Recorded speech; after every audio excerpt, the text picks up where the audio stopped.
Hi, this is Mrs. Nelson. We're looking at Unit 7, Lesson 12, Constructing the Coordinate Plane.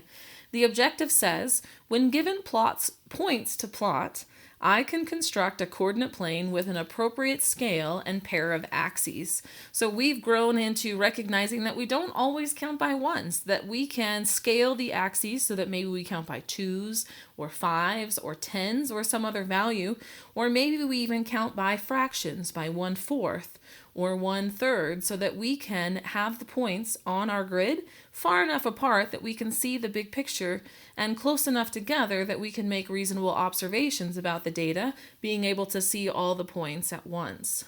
Diego was asked to plot these points: -50, 0, 150, 100, 200, -100, 300, 50, 50, and -250, 0. What interval could he use for each axis? Explain your reasoning.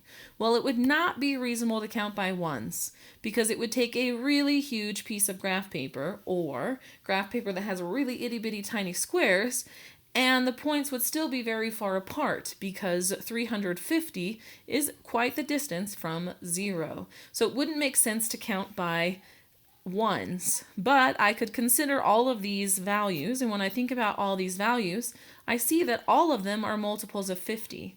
So counting by 50s would make the points easy to plot. They'd be close enough to make good observations about the data, but far enough apart that we can see that big picture of what the data looks like.